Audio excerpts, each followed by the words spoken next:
অন্যের জন্য শুভ কামনা করলে এটা ফিরে নিজের দিকে আসে, এটা খেয়াল রাখেন।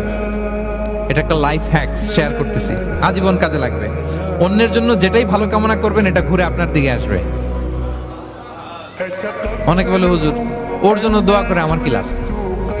নিজের জন্য আল্লাহ আমারে মাফ করে দাও, আল্লাহ আমারে সমৃদ্ধি দাও, আল্লাহ আমার বেতন বাড়াও, আল্লাহ আমার ব্যবসায় বরকত দাও, আল্লাহ আমার ছেলেরা হাফেজ বানাও, আল্লাহ আমার বউ, আল্লাহ আমার মেয়ে, আল্লাহ আমার আমার আমার সব আমার ভালো আপনি চাচ্ছেন নিজের জন্য, অন্যদের জন্যও চান।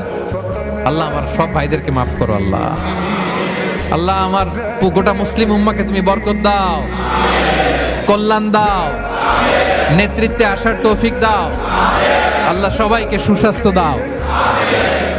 এটা ফিরে আপনার দিকে আসবে। অন্যের জন্য শুভকামনা বহুগুণ বৃদ্ধি হয়ে নিজের দিকে রিটার্ন করে। বিষ্ণু সাল্লাল্লাহু এটাই বলেছেন, মা মিন আবদিন মুসলিমিন ইয়াদউ লিআখিহি বিযাহরিল গায়বি ইল্লা ক্বালা লাহুল মালাকু ওয়া লাকা বিমিসলিন। কেউ যদি তার ভাইয়ের অনুপস্থিতি তার ভাইয়ের জন্য দোয়া করে, ফেরেশতারা ওই দোয়াটা তার জন্য